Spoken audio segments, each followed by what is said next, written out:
Hola, soy Rafa Nascimento. Existe una buena cantidad de pacientes, tanto hombres como mujeres, que han podido sobrellevar medianamente bien la condición de alopecia y de pérdida de cabello a través de su propia historia. Esto es favorable y bueno. Y también existe una gran cantidad de personas que consideran a la pérdida del cabello como un problema real e importante en sus vidas. Si ya es conocido que en el caso de pacientes varones esto puede llegar a ser un verdadero problema, hay que decir que en el caso de las mujeres puede llegar a ser un problema también muy serio, inclusive de mayor nivel que en el caso de los caballeros, y puede ser en algunos aspectos hasta devastador en las esferas que pueden tener nuestras pacientes en los ámbitos psicosociales, llegando a tocar esferas que tienen que ver también con la autoestima y la autoconfianza de nuestras pacientes. Quería empezar con este punto antes de entrar de lleno con el tema de pérdida de cabello en el caso de las mujeres, porque considero que es importante que todos entendamos, y incluyo al personal que trabaja con las pacientes, tanto médicos como también familiares y personas que están alrededor, que viven el día a día con estas pacientes mujeres. Y creo que es un buen inicio para plantearnos todos que el problema es real, que toca la calidad de vida de las personas mujeres que acuden a buscar una solución, y que esto obviamente está avalado también con múltiples estudios de las últimas décadas. Entonces, en resumen, voy a empezar con el capítulo número 13 del Tricólogo, empezando con la palabra empatía hacia el problema de pérdida de cabello en el caso de las mujeres. Vamos allá.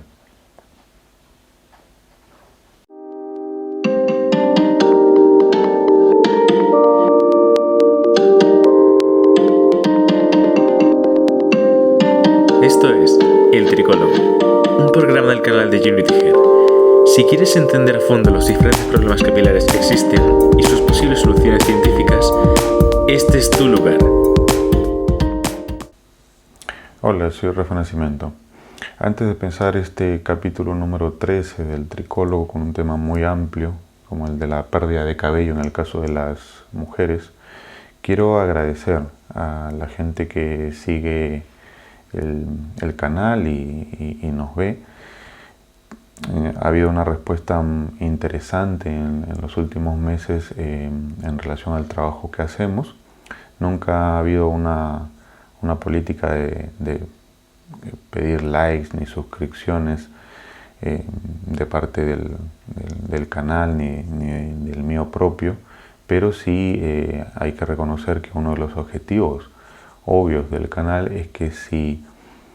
a la gente que nos ve le parece importante, relevante la información que pueda obtener de lo que brindamos aquí,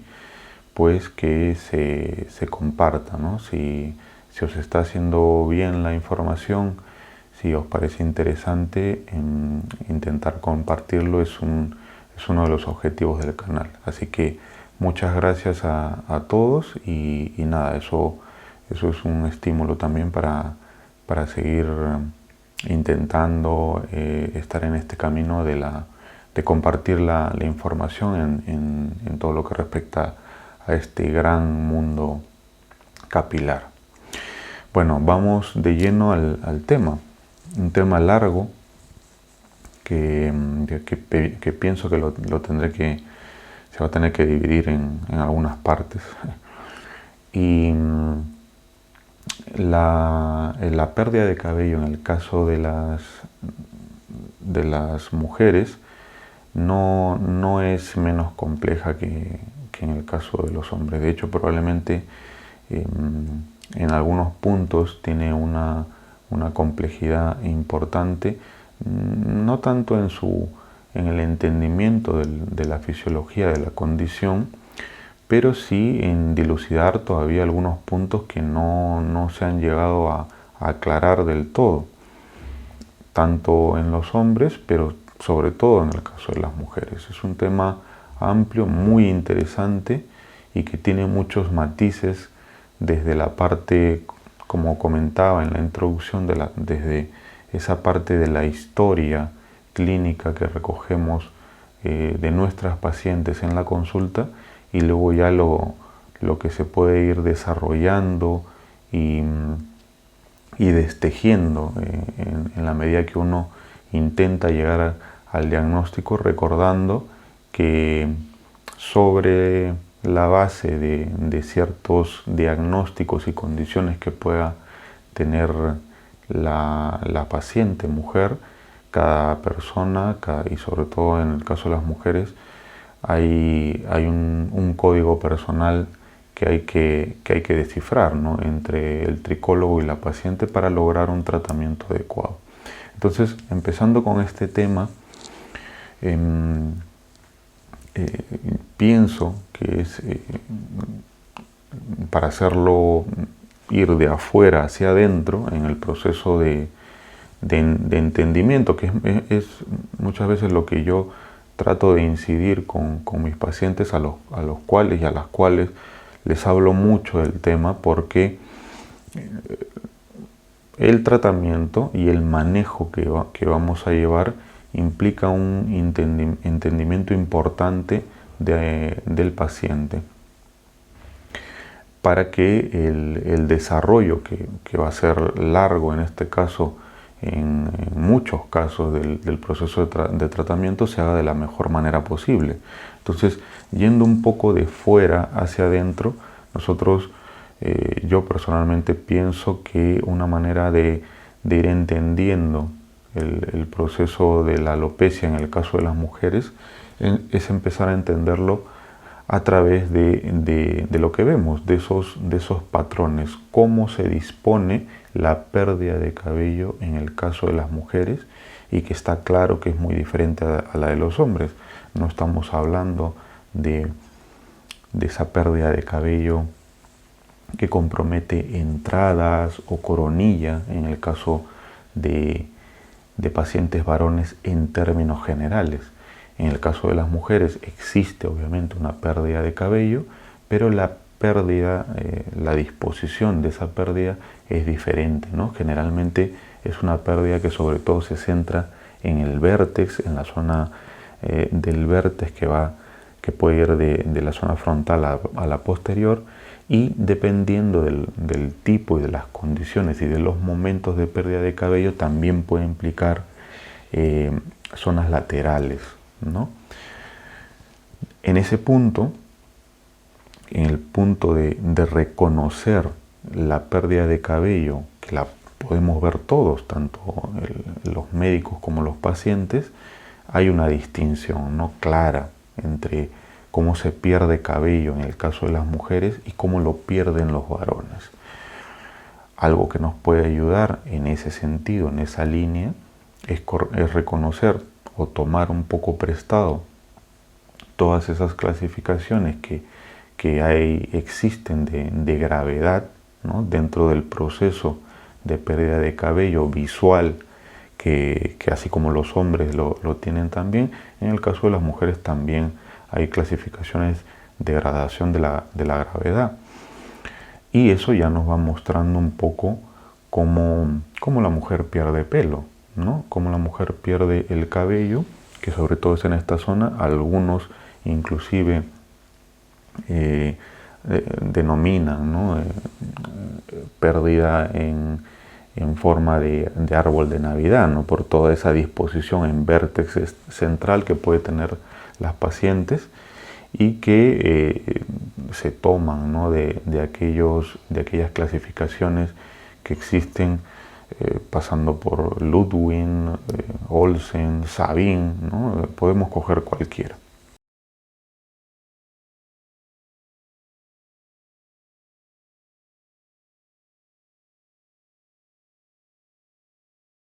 Entonces,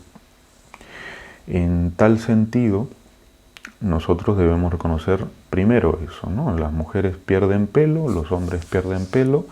pero ambos, en términos generales, no lo hacen de una manera igual, salvo excepciones, porque también hay que decir que hay algunos varones que cogen alguna área de esa fenotipia de pérdida de la mujer y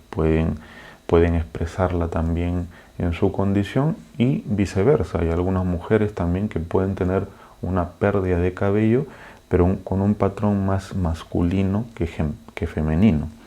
Entonces, es así como se muestra, como lo vemos. Pasando a un segundo punto que quiero yo aclarar, y creo que es importante para seguir entendiendo el proceso de esta pérdida de cabello, que es lo que notan, lo que deberían saber las pacientes luego de notarlo, luego de a través del tiempo notarlo, es recordar un poco que existen condiciones de pérdida de cabello en una división que ya se había tocado también en capítulos anteriores, y es que existen esas alopecias de perfil de condición cicatricial y no cicatricial. Pérdidas y alopecias que son destructivas, refiriéndome así a las cicatriciales, destructivas o no regenerativas del folículo, y aquellas que se pueden recuperar. Entonces, no olvidemos que hay alopecias que pueden ser no cicatriciales, y luego hay otro grupo que son alopecias cicatriciales. Y dentro de este grupo, dentro de las no cicatriciales, debemos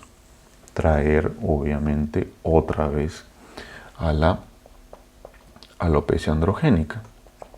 Debemos traer a todo el tema de efluvios en su diferente presentación. Debemos traer también, por ejemplo, a las areatas. Debemos traerla porque son hasta cierto punto recuperativas, y también hay que recordar este grupo de no destructivas, no cicatriciales, sobre todo básicamente porque son muy frecuentes, y sobre todo el tema de la androgénica, que también obviamente no es tan frecuente, o no se expresa, mejor dicho, tanto como el caso de los varones, pero sí dentro de las mujeres es de una frecuencia variable en el tiempo, ascendente en el tiempo, pero es muy frecuente también. En este caso sería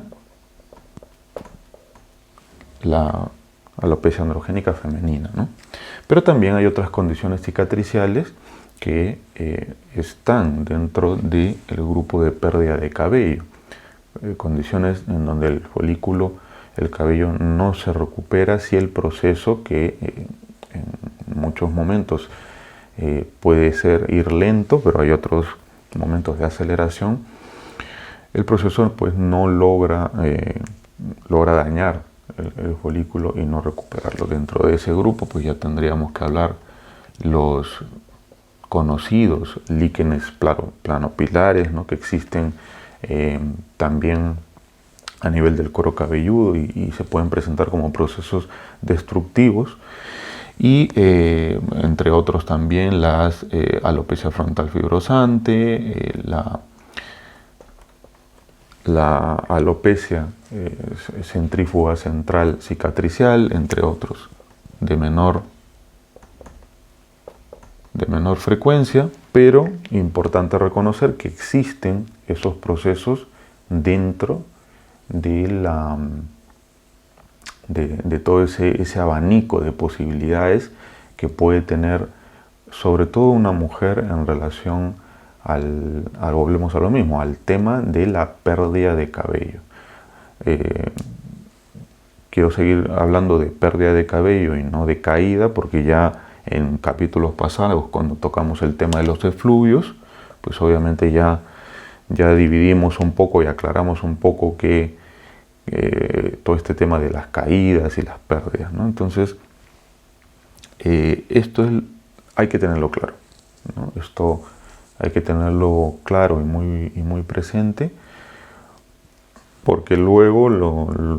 intentaré explicar un poco cómo esto se va acomodando a través del tiempo, o cómo se va presentando y qué debemos hacer nosotros o qué debemos tener presente. Ya de momento tener presente que nos podemos mover estos dos grupos existen y nos podemos mover en estos grupos en algún momento. Pero recordar esto, ¿no? El tema de la androgénica, que hay que decir que dentro de su fisiología de presentación tiene una condición, tiene una manera de expresarse que parte también de condiciones hormonales y también, por qué no decir, de condiciones genéticas. Lo que pasa es que si ya existían algunos puntos oscuros que todavía no se logran comprender en el caso de los hombres y en relación a la androgénica, hay que decir que en el caso de las mujeres el espectro oscuro es un poco mayor, ¿no? Pero eso no quita que se haya probado que existe una base también hormonal. En ese sentido, nosotros deberíamos recordar que todo ese gran paso, ¿no? Que esa reacción importante del paso de testosterona a dihidrotestosterona, que en el caso de las mujeres está presente, pero hay que decir que en el caso de las mujeres existen también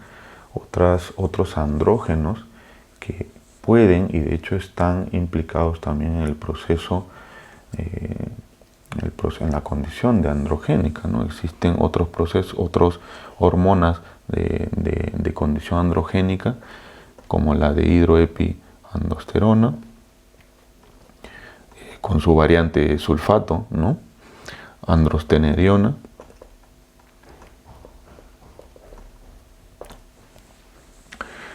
y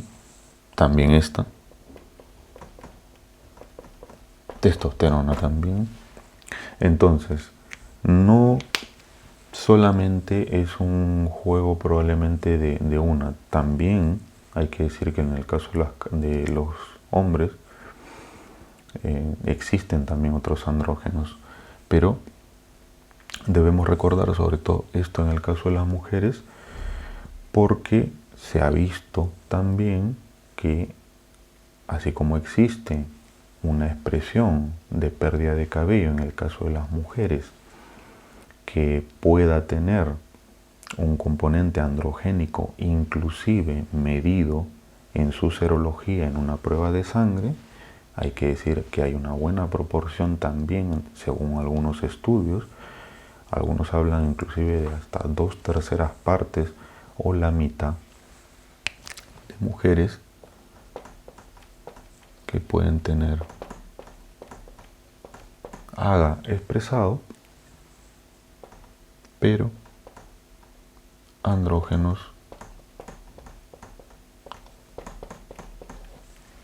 bien en sangre, en rango normal. Entonces, ¿cómo podemos seguir explicando el tema de la expresión de una alopecia androgénica de perfil hormonal en el caso de las mujeres con andrógenos que pueden estar en una cantidad normal circulando en la sangre? Ahí es donde entra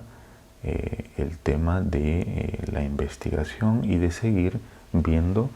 qué es lo que pasa arriba y no necesariamente en la sangre. También se ha visto que, y ya yendo un poco al tema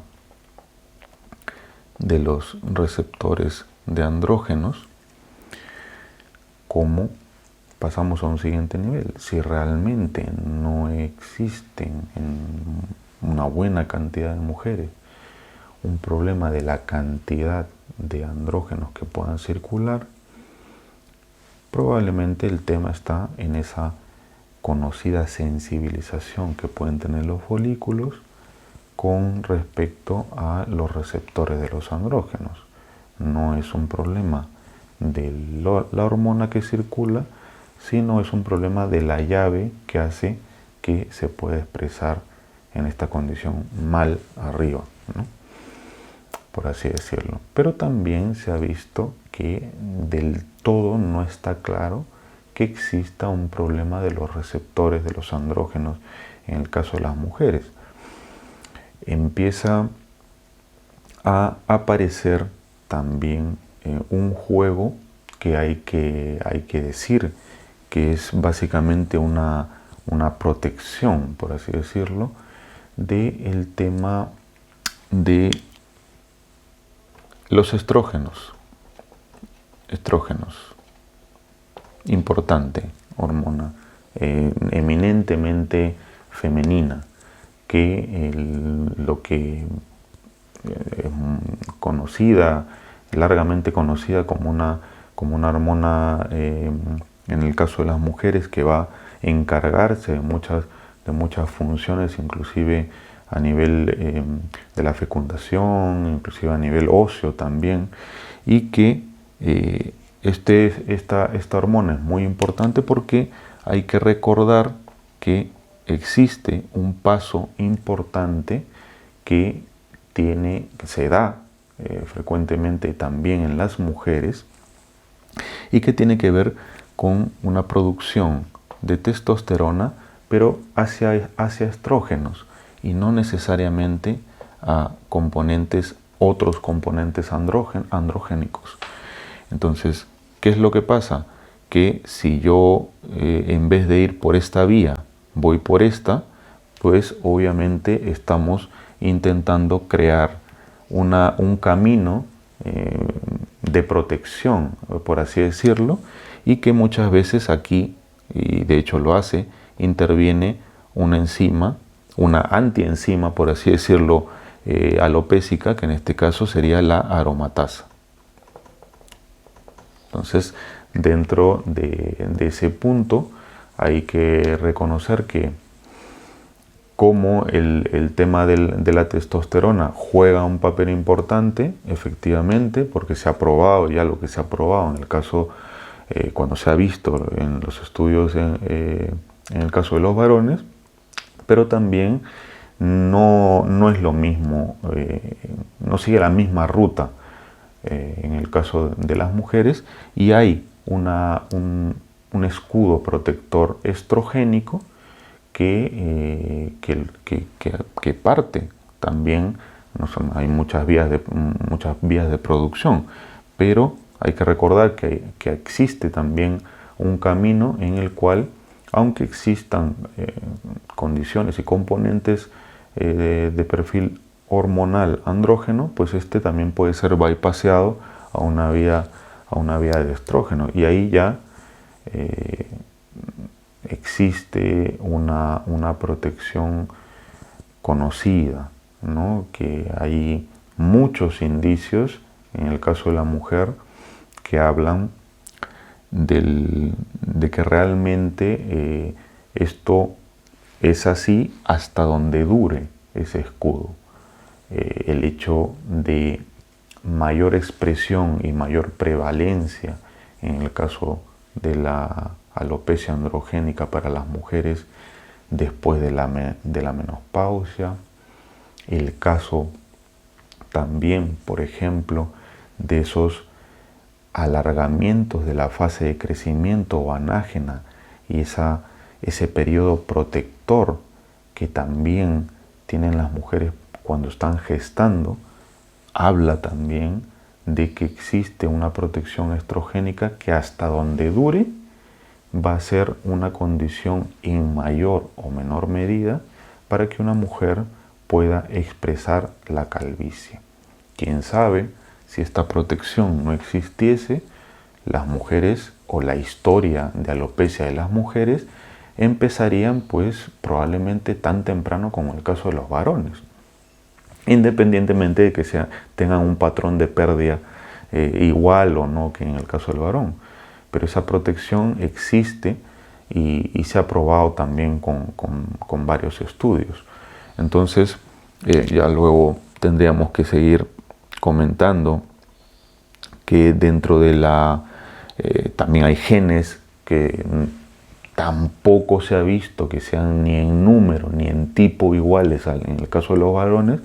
pero hay una línea genética, la línea del CIP, que tiene que ver también con la producción de aromatasa. Se ha visto, por ejemplo,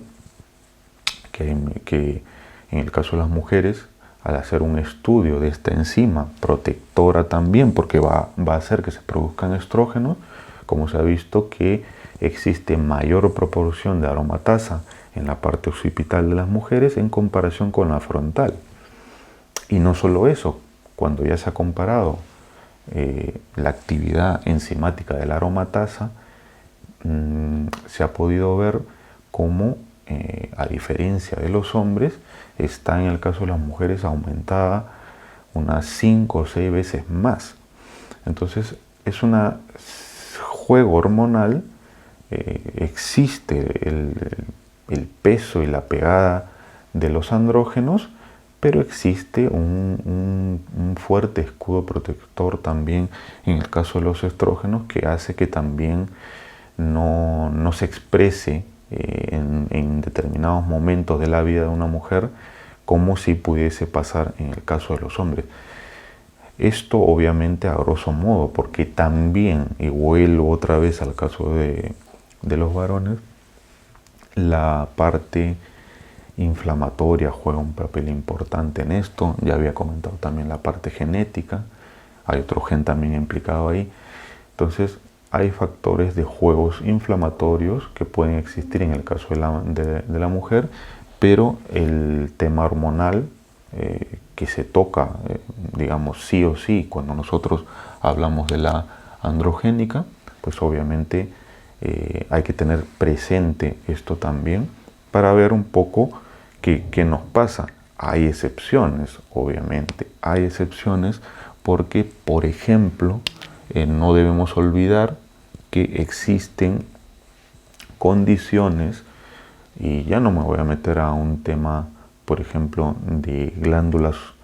suprarrenales que tienen que ver también con la producción de testosterona, sino, por ejemplo, un tema muy frecuente que es el de ovario poliquístico, presente en el caso de la mujer. Entonces el síndrome de ovario poliquístico está muchas veces relacionado con una producción aumentada de andrógenos, relacionado también con la alopecia androgénica.